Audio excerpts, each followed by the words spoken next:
Native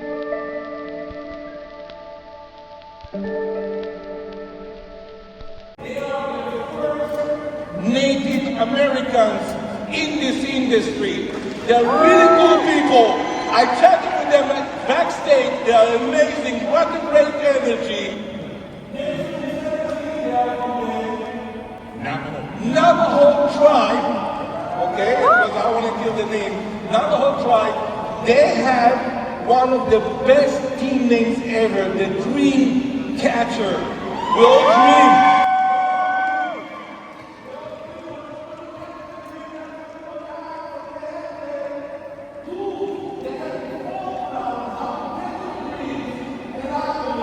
Please help me welcome Jason and Stephanie also. Back down. No, I won't back down. You can stand me up at the gates of. Good morning, good morning. Welcome, and thank you all for welcoming us. We're very honored to be here today. I'd like everyone to take a moment and stand up with me. I would love to honor our land, right? So this is our ancestral lands, and I want to do a land acknowledgement. We are on the Seminole and Miccosukee tribal lands, and we are from the First Nations people. So we're so thankful to be here, and thank you for honoring this land and standing with me this morning. So just a little bit about ourselves. My name is Stephanie Allison. We hail from the great Navajo Nation, and I want to thank Juan Jaime and Veronica Jaime and Team Diamond for welcoming us with open arms and just making everything wonderful for us, and our team Dreamcatchers for being here today. If it wasn't for the platform of Experior, we wouldn't be at this level of the business. And I want to especially thank Jamie and Leanne Prickett for making sure that we had space inside of this industry to grow and help our communities. So with that being said, I'm going to give it over to my wonderful husband, our leader of our team, and he's going to share our story. Awesome. All right. How you guys doing? You guys have a good convention? All right. How many of you guys have met a Native American before? No? Yeah? All right. Good. There's a few of us out there. So let's get this slideshow up. All right. I'm going to introduce you to a couple people. So I asked my mom and my sister, I said, I'm going to be doing this presentation in front of a couple thousand people. Can you send me a baby picture? And they sent me this one of me crying. So, so that's myself, and that's my wife, Stephanie, you just saw. And I wanted to show these pictures because I want to talk about how we grew up on the reservation. This is a picture of us. And, you know, there was a lot of things that we had to consider. And one of the things that we do that we're very spiritual. How many of you guys would consider yourselves a spiritual person? Somebody who believes in God, say yes? Yes. Awesome. So we are the same. And I want to tell you the first lesson is you got to have faith. You got to have faith from the beginning. Would you guys agree? Those of you who are ring earners, those of you who hit promotions, those of you who hit ED, would you agree that you have to have faith in the beginning of your journey? Would you say? Say yes. All right, so here's a picture of myself and my wife in front of our spiritual teepee, our spiritual home, and then that's in front of our church that we go to in Phoenix, Arizona. And we prayed. We prayed when we started this business. Did you guys start praying when you guys started this business? And you gotta have faith. I pray for a big team. I pray for people to show up. And then I pray for people to be interested in my business, and you're excited, then you get to something like this. How many of you guys can relate? You invite all your friends, your family, you're excited about your business, and next thing you know, you're in a room by yourself, excited, trying to text people, can you come see my business? Can you come see me present? How many of you guys can relate to this picture? Well, that was us too as well. But we kept going. We kept going, we kept going, we kept going. And this was in the beginning of our business. So we come from a very rural area. I mean, there's rural America, and we're rural to rural America. Does that make sense? Go on your phones. So when you say Arizona, you probably think Phoenix, Tucson, Flagstaff. But this picture was taken in a small reservation town called Chilchinbato, Arizona. You guys ever heard of that? No, absolutely not. Back then, right, we had to deliver. We had to travel. How many of you guys can relate to that? You had to travel, deliver policies, meet clients, all these different things you had to do before Zoom, before COVID. And how many of you guys can relate to this? traveling and delivering policies, but how many of you guys can relate to that? Believing in your business, praying, keep going, driving, and then your vehicle breaks down and you have no vehicle. So the cool thing and the unique thing about this picture is look at the home behind the car. That's an average of Native American home right there.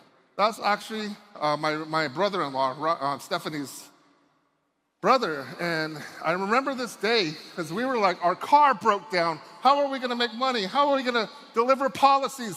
God, help us out. We don't have a vehicle now. How are we gonna work? And I remember her brother said, I'll put your car back together. Don't worry about it, sis. You're chasing a dream, and I want to be a part of that journey, so I want to acknowledge him, and he put our car back together. But how many of you guys can relate to these trials and tribulations? So at this time, we were broke. We had no vehicle, and we had to get a job. We had to humble ourselves. We're chasing this $1 million dream, and here we are making pizzas. But still smiling, still praying. I never knew how hard work making pizzas were. How about you guys? Anybody work in a pizza joint? Yeah, so every time I go to a pizza joint today, to this day, I get my bill and I double the tip because that's what we had to do. And I was telling myself, maybe somebody back there who's making our pizza is chasing a dream just like we were. Does that make sense? That's how humble we had to do it. We had to go back to our roots. So we had to go back to just being humble about what we were doing. And then COVID came, right?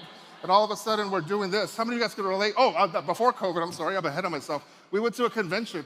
I like this picture. It's unique to me because this is a picture in a practice company that we were at. And we're in section 200, way up there. That's our team. How many of you guys can relate to that? You, your spouse, or sometimes just you. That was our team. And that's the first time, I remember that was in 2017, that I heard Juan Jaime speak. And I remember sitting way up there looking down, he was on the stage, I said, man, to know that guy, that would be awesome. While we're chasing our dream, that would be amazing. And here's the last thing about this picture. We stayed at the MGM Grand, but we didn't stay in the MGM Grand. We stayed in the parking lot. That's where we stayed to make it to this convention. So if you guys are here, came here on a tight budget, how many of you guys can relate? Keep going. Keep going. Because we kept going. We kept going. COVID came. We didn't know what we were going to do. And this picture is funny to me because you can see we didn't have no barbers to go to. And here I am on Zoom trying to fix, And that's where the beginning of the second part of our journey started. Trying to do this business. And this was the last convention we went to in the practice company. And I want to point something out. Look at Joey, that's our teammate. And look at my face. We came out of that convention confused. We came out of that convention sad. We came out of that convention asking ourselves, is this the right place for us? Are we doing the right thing? And I pulled out my eagle feathers and I said, I'm gonna fan off my team. Let's get this bad juju, this bad energy off of us. So you can't really tell in there, but I'm holding eagle feathers. But that was the concern. The next week, that's Malverta and Stephanie, we were looking at comp structures and benefits from other companies, and that was one of them, because we were like, the decision has to be made. I don't think this is the right place for us. I don't know. It doesn't feel right. I feel a sense of betrayal. I feel a sense of not belonging. All these different negative feelings, so we were looking to jump ship from that practice company, but we didn't even know if that's what we were gonna do. And I was like, my gosh, God, help me out, please. Can you help me out?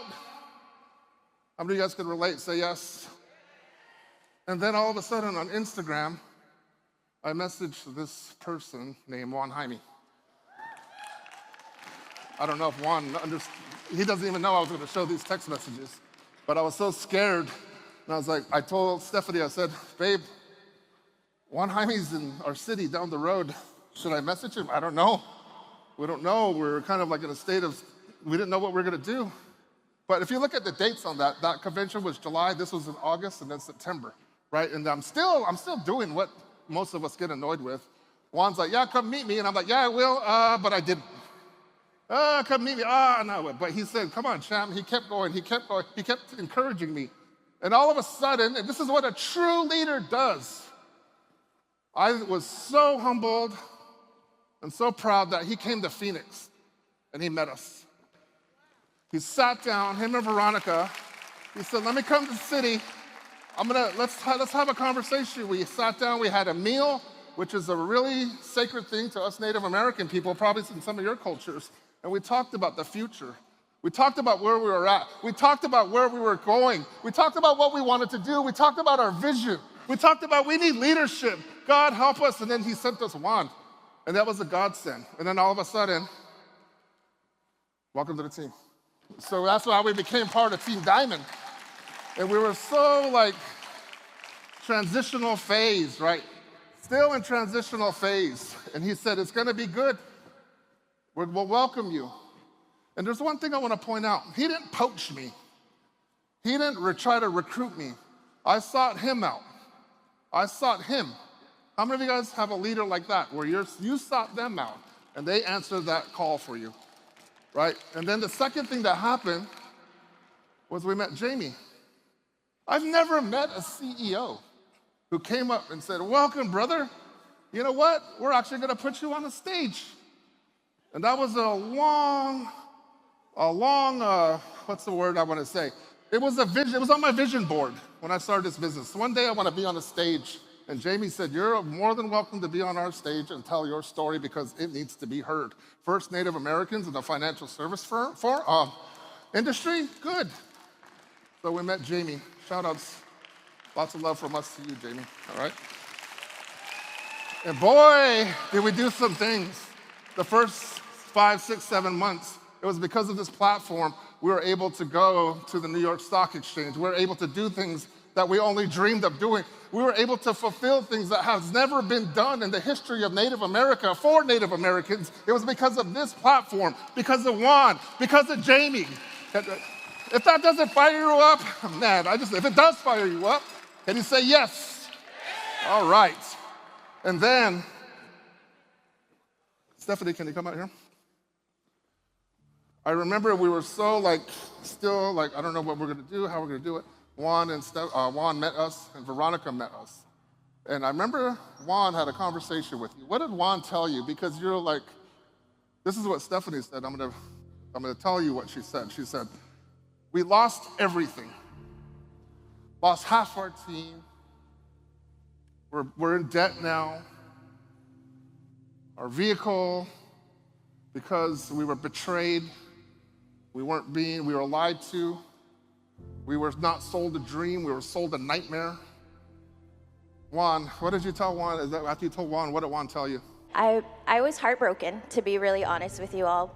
But when I sat down with Juan and Veronica, they both told me, don't worry, you'll get it all back and some, and you will be happier, you'll build it the right way. And today I can confess that I am the healthiest person that I could be because there's a lot of wins here that are gonna happen for each and every one of us. Thank you, Juan. And then all of this happened. Not only did we get what we lost and then some back, but our teammates started to hit their milestones. Big shout outs to my team. Just yesterday, with yesterday's pay cycle, Farron Begay, and today's his birthday, hit his $100,000 ring. God is good, right? So now, when I look at these pictures, and I'm looking at these res kids, and I'm thinking, man, what kind of childhood we had, right? What kind of childhood we had growing up. Did we know? Did you know? Talking to my team right here, that someday you'd be in a history-making platform where you were going to be considered the first Native American financial professionals in this industry.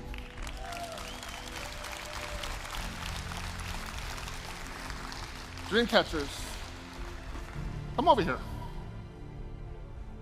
All of you, come over here.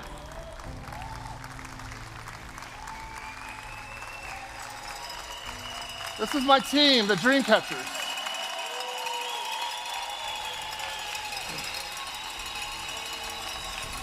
Come on stage, come on. Ciclo, Ciclo. Come on, Ciclo. Ciclo.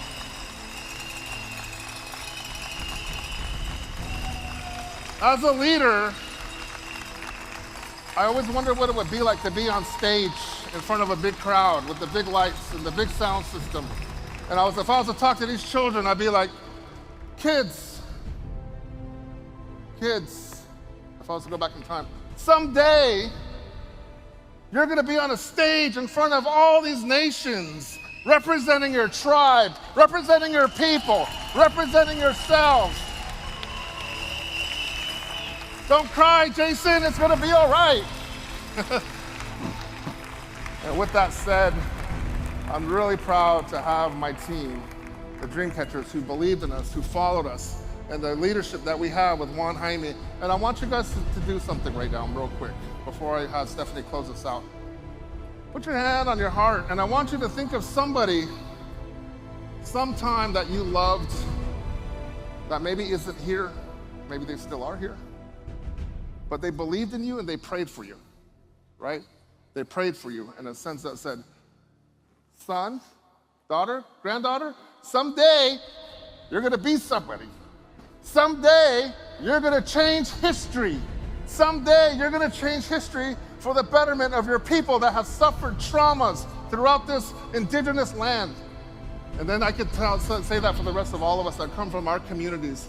So big shout outs to all of you, and I wanna say thank you all to my team, and especially thank you to my leader, Juan Jaime, and to Jamie and Prickett for giving these res kids, us native folks, a chance. Gave us a fighting chance. I appreciate you. In closing, in a very ceremonious way, how I was taught in our sacred ceremonies, the ones that I follow, you always let the woman close you out, whether that's in prayer, it's either your grandma, your auntie, your mother, or in this case, my wife. So if you can close us out and talk to these good relatives, that would help us out a lot. Awesome. Thank you all for learning about us, welcoming us, and being in business with us. We have so many places to go. This platform is huge, and we can do amazing and big things. If we can't convince you, I don't know what will. We are doing amazing work in our communities, and I'd love everyone to get up. Get up, get up, get up, get up, get up.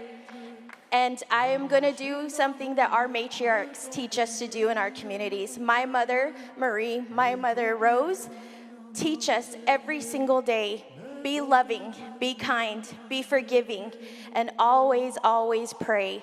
And I'd love for you all to turn to whoever brought you into this business and whoever your leadership is, and maybe you're here by yourself, turn to the person that's next to you and give them a hug and thank him for this opportunity and thank them for being in business with each other. God bless you all, and we appreciate each and every one of you. Awesome job.